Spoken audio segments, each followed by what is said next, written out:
नमस्कार दोस्तों, स्वागत है आपका एग्जाम टू करियर चैनल पर। आज हम बात करने वाले हैं आरबीआई की एक बहुत ज़रूरी पावर के बारे में, power to issue directions under banking regulation act. ये टॉपिक एग्जाम्स के लिए भी इम्पॉर्टेंट है और जनरल अंडरस्टैंडिंग के लिए भी। बैंकिंग रेगुलेशन एक्ट ने रिजर्व बैंक ऑफ इंडिया यानी आरबीआई को अधिकार दिया है कि वो बैंक्स को डायरेक्शंस दे सके।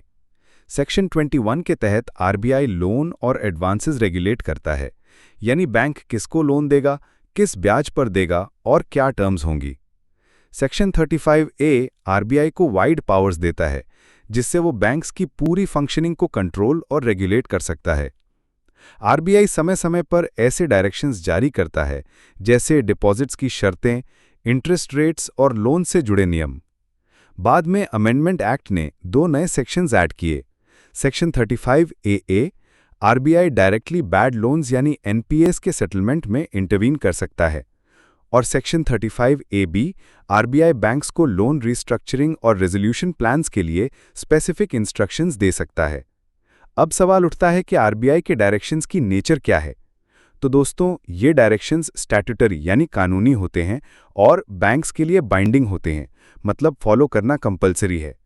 इसके अलावा सेक्शन 36 के तहत आरबीआई बैंक्स को एडवाइस और कॉशन भी दे सकता है, मतलब आरबीआई किसी पर्टिकुलर रिस्की ट्रांजैक्शन को रोक सकता है और बैंक्स को जनरल एडवाइस भी दे सकता है। तो सिंपल शब्दों में आरबीआई कभी रूल्स बनाता है, डायरेक्शंस, कभी वार्निंग देता है, कॉशन, और कभी फ्रेंडली एडवाइस भी देता है, एडवाइस। इसी तरह आरबीआई बैंकिंग सिस्टम को सेफ और डिसिप्लिन्ड बनाए रखता है। दोस्तों, ये था आरबीआई की पावर टू इशू डायरेक्शंस का पूरा कॉन्सेप्ट। अगर आपको ये वीडियो यूजफुल लगी हो तो एग्जाम टू करियर चैनल को सब्सक्राइब जरूर करें, और वीडियो को अंत तक देखने के लिए धन्यवाद। इसी तरह जुड़े रहिए हमारे साथ, क्योंकि आपके एग्जाम और करियर से जुड़े हर टॉपिक पर हम लाते रहेंगे आसान और यूजफुल वीडियोस। नमस्कार दोस्तों, स्वागत है आपका एग्जाम टू करियर चैनल पर। आज हम बात करने वाले हैं बैंकिंग रेगुलेशन एक्ट से जुड़े एक महत्वपूर्ण विषय, एक्सेप्टेंस ऑफ डिपॉजिट्स और अनक्लेम्ड डिपॉजिट्स के बारे में। ये टॉपिक एग्जाम्स और जनरल नॉलेज दोनों के लिए बहुत इंपॉर्टेंट है, तो वीडियो को अंत तक जरूर देखें।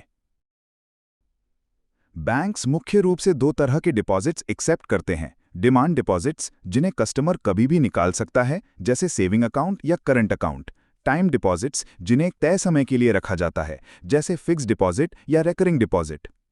इन डिपॉजिट्स की अवधि और ब्याज दर डिपॉजिटर और बैंक मिलकर तय करते हैं, लेकिन ये हमेशा आरबीआई की गाइडलाइंस के अनुसार ही होते हैं।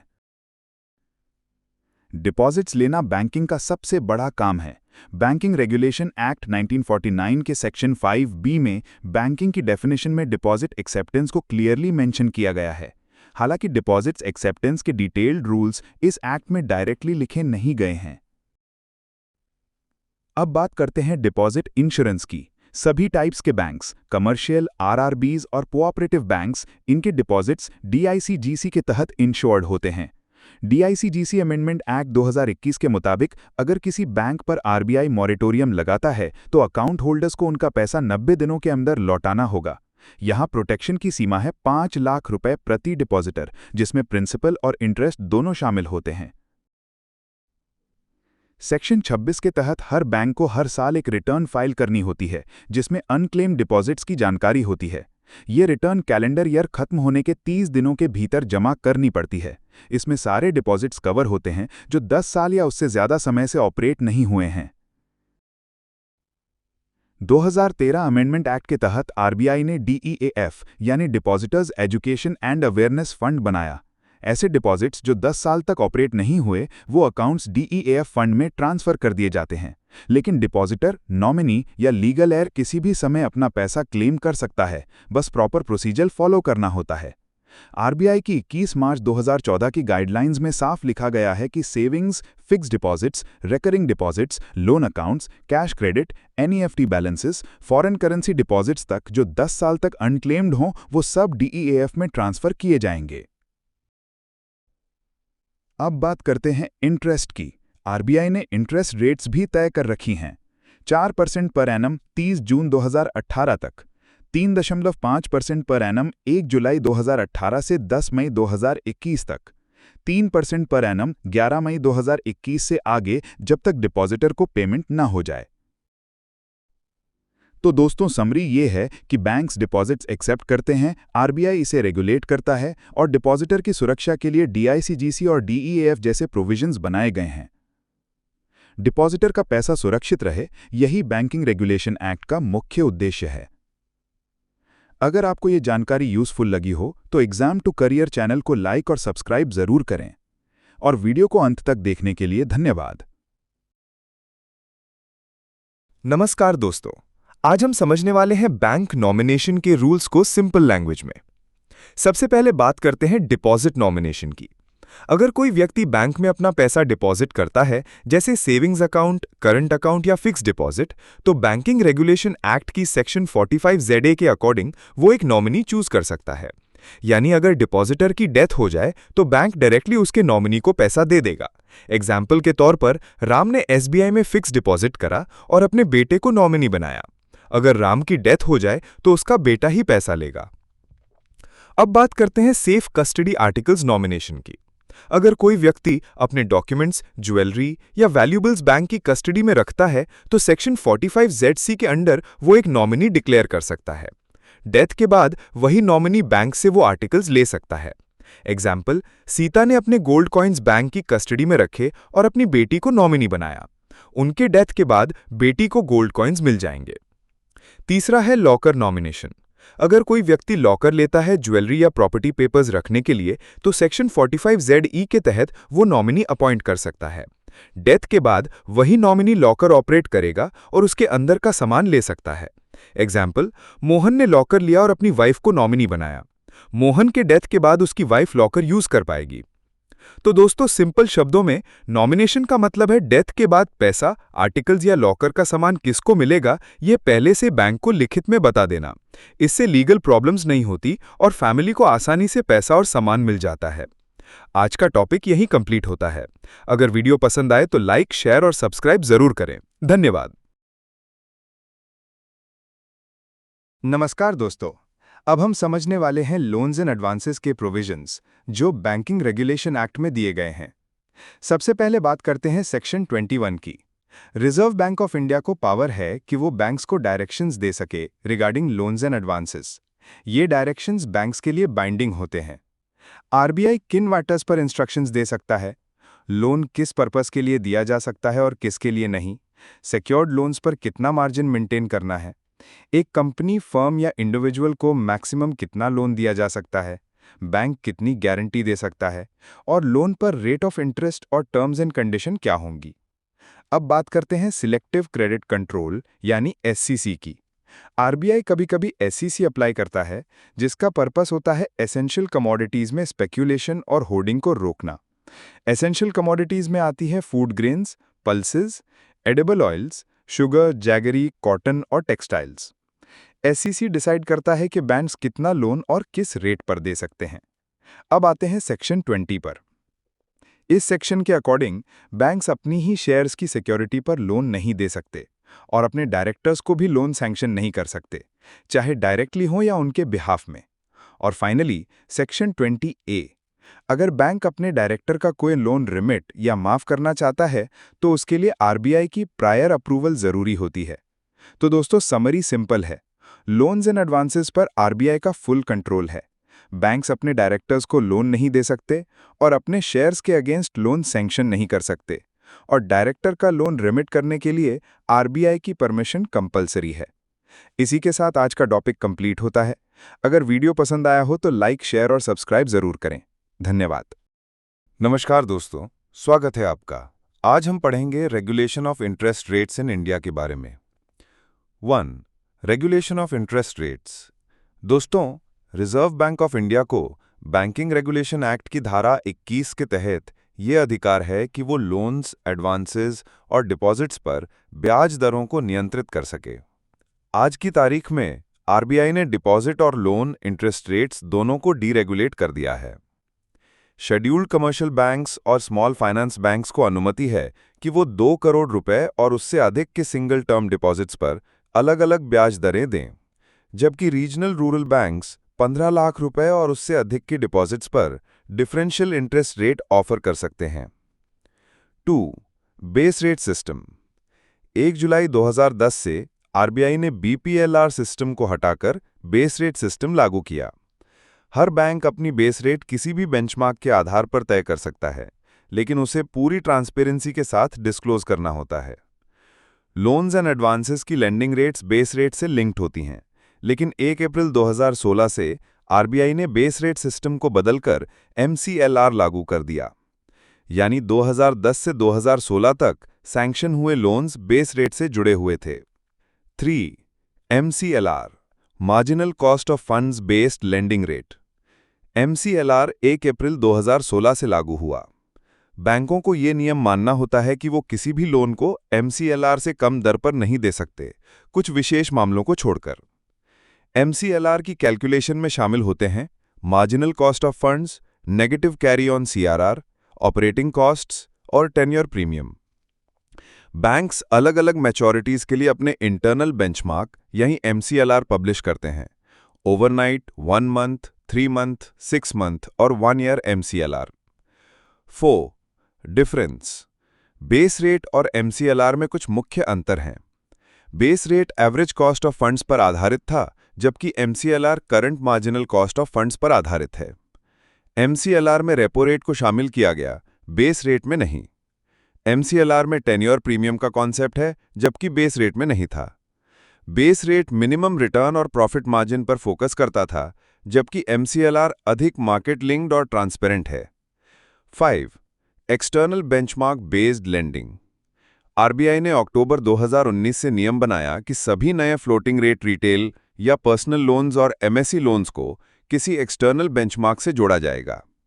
मीडियम एंटरप्राइजेस के लिए नियम 1 अप्रैल 2020 से लागू हुआ।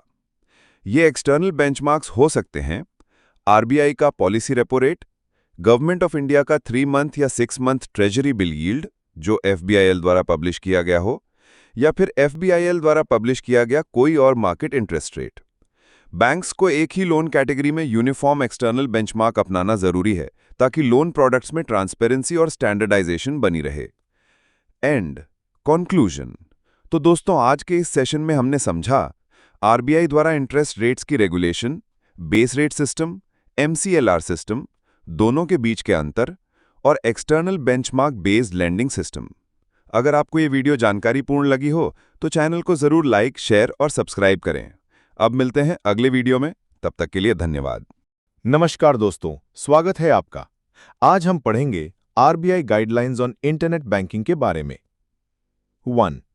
Technology and security standards. सबसे पहले बात करते हैं टेक्नोलॉजी और सिक्योरिटी स्टैंडर्ड्स की। हर बैंक के पास एक बोर्ड अप्रूव्ड सिक्योरिटी पॉलिसी होनी चाहिए। बैंक के इंफॉर्मेशन सिस्टम्स ऑडिटर को समय समय पर ऑडिट करना होगा। लॉगिन और एक्सेस कंट्रोल के लिए user ID, password, smart card या बायोमेट्रिक सिस्टम का उपयोग होना चाहिए। पब्लिक की इंफ्रास्ट्रक्चर यानी PKI को सबसे भरोसेमंद टेक्नोलॉजी माना गया है। इंफॉर्मेशन सिक्योरिटी ऑफिसर और ऑडिटर को पीरियोडिक पेनिट्रेशन टेस्ट्स करने होंगे। बैकअप डेटा को टेस्ट करना जरूरी है ताकि किसी भी स्थिति में ट्रांजैक्शंस का लॉस ना हो। सभी एप्लीकेशंस में प्रॉपर रिकॉर्ड कीपिंग होनी चाहिए। मैसेजेस को एन्क्रिप्टेड और डिक्रिप्टेड दोनों रूपों में सुरक्षित रखना जरूरी है। 2.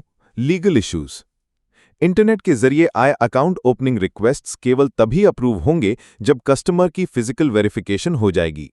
साथ ही कंज्यूमर प्रोटेक्शन एक्ट 1986 बैंकिंग सेवाओं पर भी लागू होता है, जिससे ग्राहकों के अधिकार सुरक्षित रहते हैं। 3. Regulatory and supervisory issues. किसी भी बैंक को इंटरनेट बैंकिंग शुरू करने से पहले आरबीआई से अप्रूवल लेना होगा। अगर सिक्योरिटी में कोई भी ब्रीच या फेलियर होता है तो उसकी रिपोर्ट आरबीआई को देनी होगी। आरबीआई चाहे तो स्पेशल ऑडिट या इंस्पेक्शन भी कर सकता है। इंटर बैंक पेमेंट गेटवेज में वही संस्थान शामिल हो सकते हैं जो चेक क्लियरिंग सिस्टम के सदस्य हों। 4. RBI's categorisation of internet banking facilities. RBI ने इंटरनेट बैंकिंग को 2 कैटेगरीज में डिवाइड किया है। ए. View only facility. ये स्ट्रिक्टली नॉन ट्रांजैक्शनल सर्विसेज के लिए है। कोऑपरेटिव बैंक्स को सर्विस शुरू होने के 1 महीने के भीतर इसकी रिपोर्ट आरबीआई रीजनल ऑफिस को देनी होगी। स्टेट कोऑपरेटिव बैंक्स और डीसीसीबीज के मामले में नाबार्ड को भी रिपोर्ट भेजनी होगी। B. Transactional internet banking. Cooperative banks को ट्रांजैक्शनल इंटरनेट बैंकिंग शुरू करने के लिए कुछ एलिजिबिलिटी नॉर्म्स पूरे करने होंगे। CRAR कम से कम 10% होना चाहिए, नेट वर्थ कम से कम 50 करोड़ रुपए होनी चाहिए, ग्रॉस NPA 7% से कम और नेट NPA 3% से अधिक नहीं होने चाहिए। बैंक को पिछले साल नेट प्रॉफिट कमाना चाहिए और पिछले 4 साल में कम से कम 3 साल प्रॉफिट में रहना चाहिए। CRR और SLR मेंटेनेंस में कोई डिफॉल्ट नहीं होना चाहिए। इंटरनल कंट्रोल सिस्टम स्ट्रांग होना चाहिए और बोर्ड में कम से कम 2 प्रोफेशनल डायरेक्टर्स होने चाहिए। पिछले 2 साल में RBI द्वारा कोई मॉनेटरी पेनल्टी नहीं लगाई जानी चाहिए। And conclusion. तो दोस्तों, RBI की इंटरनेट बैंकिंग गाइडलाइंस का मुख्य उद्देश्य है ग्राहकों की सुरक्षा, बैंकिंग सिस्टम की ट्रांसपेरेंसी और टेक्नोलॉजी के सही उपयोग को बढ़ावा देना। अगर आपको ये वीडियो जानकारीपूर्ण लगी हो तो चैनल को जरूर लाइक, शेयर और सब्सक्राइब करें। अब मिलते हैं अगले वीडियो में, तब तक के लिए धन्यवाद। नमस्कार दोस्तों, स्वागत है आपका। चलिए अब देखते और समझते हैं इस चार्ट को, जो कि है prudential limits by bank category. आज हम समझेंगे सर्टिफिकेट ऑफ डिपॉजिट यानी CD और कमर्शियल पेपर यानी CP के बारे में। 1. Certificate of deposit. Certificate of deposit एक short term money market instrument है जिसे बैंक्स और फाइनेंशियल इंस्टीट्यूशंस इशू करते हैं। इसे इशू कर सकते हैं scheduled commercial banks, regional rural banks, small finance banks और all India financial institutions. CD एक डिस्काउंटेड इंस्ट्रूमेंट होता है और मैच्योरिटी पर इन्वेस्टर को फेस वैल्यू मिलती है।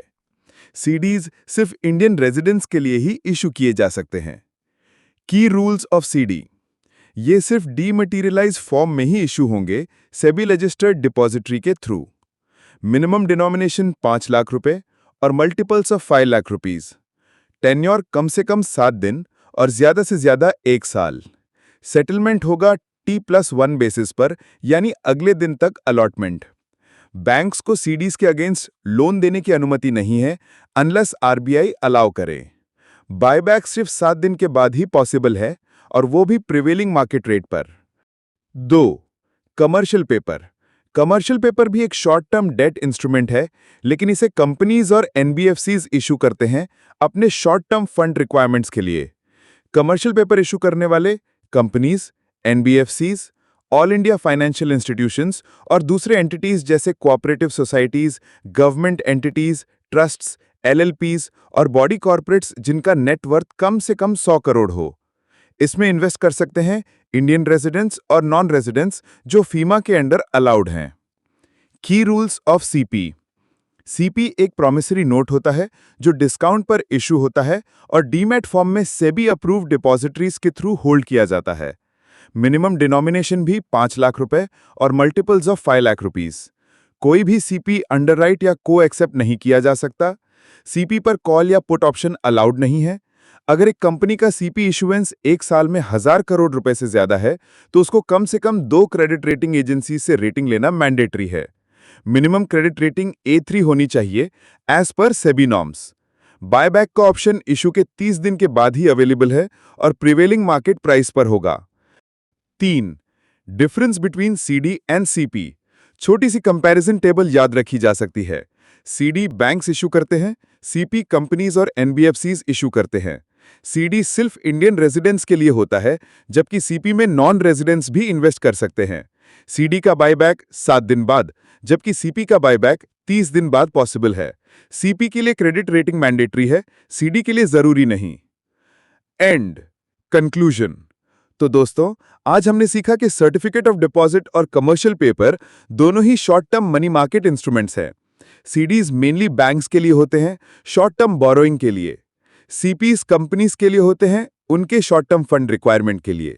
अगर आपको ये वीडियो जानकारीपूर्ण लगी हो तो चैनल को जरूर लाइक, शेयर और सब्सक्राइब करें। अब मिलते हैं अगले वीडियो में, तब तक के लिए धन्यवाद। रिजर्व बैंक ऑफ इंडिया ने 2021 में इंटीग्रेटेड ऑम्बड्समैन स्कीम शुरू की। इस स्कीम ने 3 एग्जिस्टिंग ऑम्बड्समैन स्कीम्स को मर्ज कर दिया। Banking ombudsman scheme 2006, NBFC ombudsman scheme 2018 और डिजिटल ट्रांजैक्शंस ऑम्बड्समैन स्कीम 2019। अब इस स्कीम के तहत non scheduled primary cooperative banks जिनका डिपॉजिट साइज 50 करोड़ रुपए या उससे अधिक है भी शामिल हैं। आरबीआई ने चंडीगढ़ में एक centralised receipt and processing centre बनाया है, जहां किसी भी भाषा में भेजी गई कंप्लेंट्स, चाहे फिजिकल हो या ईमेल, रिसीव और प्रोसेस की जाती हैं।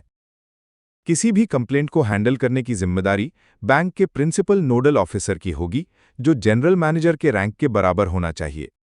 इस स्कीम के अंडर आरबीआई के consumer education and protection department के एग्जीक्यूटिव डायरेक्टर एपेलेट अथॉरिटी होंगे।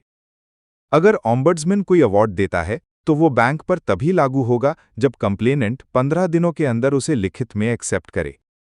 बैंक को एक्सेप्टेंस मिलने के 1 महीने के भीतर अवार्ड को कंप्लाई करना होगा। अगर बैंक या कंप्लेनेंट दोनों में से कोई भी ऑम्बड्समैन के डिसीजन से असंतुष्ट हो तो वो 30 दिनों के भीतर आरबीआई के डेप्यूटी गवर्नर, जो कि एपेलेट अथॉरिटी हैं, उनके पास अपील कर सकता है। इंटीग्रेटेड ऑम्बड्समैन स्कीम एक सिंगल विंडो सिस्टम है जो कंप्लेंट्स का तेज और ट्रांसपेरेंट तरीके से समाधान करती है और कस्टमर प्रोटेक्शन को और मजबूत बनाती है।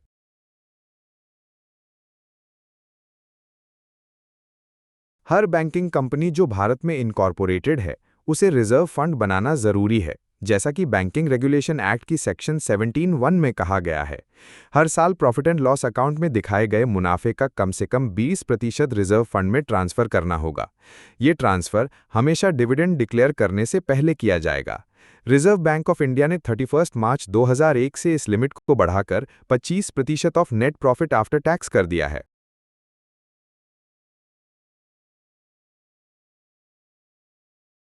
CRR basics and eligibility. Her scheduled bank के लिए ज़रूरी है कि वो रिजर्व बैंक के साथ कैश रिजर्व मेंटेन करें, जैसा कि आरबीआई एक्ट की सेक्शन 42 में कहा गया है। नॉन शेड्यूल्ड बैंक्स के लिए ये रिक्वायरमेंट बैंकिंग रेगुलेशन एक्ट की सेक्शन 18 में दी गई है। शेड्यूल्ड बैंक बनने के लिए मिनिमम कैपिटल और रिजर्व्स 5 लाख रुपए होने चाहिए और बैंक का कामकाज डिपॉजिटर्स के हित में होना चाहिए। CRR calculation and reporting. CRR bank के डिमांड और टाइम लायबिलिटीज के आधार पर कैलकुलेट होता है। ये मेंटेन किया जाता है as an average daily balance, जो हर दिन के क्लोजिंग बैलेंस का एवरेज होता है फोर्टनाइट बेसिस पर। लायबिलिटीज में पेड अप कैपिटल, रिजर्व्स और प्रॉफिट एंड लॉस अकाउंट का बैलेंस इंक्लूड नहीं होता। आरबीआई को रिपोर्ट करने के लिए अलग अलग रिटर्न्स होते हैं। शेड्यूल्ड कमर्शियल बैंक्स और आरआरबीज के लिए फॉर्म ए, शेड्यूल्ड कोऑपरेटिव बैंक्स के लिए फॉर्म बी और नॉन शेड्यूल्ड कोऑपरेटिव बैंक्स के लिए form I. Compliance and penalty. Her bank को रोजाना कम से कम 90% ऑफ रिक्वायर्ड CRR मेंटेन करना जरूरी है और फोर्टनाइटली एवरेज हमेशा प्रिस्क्राइब्ड CRR से कम नहीं होना चाहिए।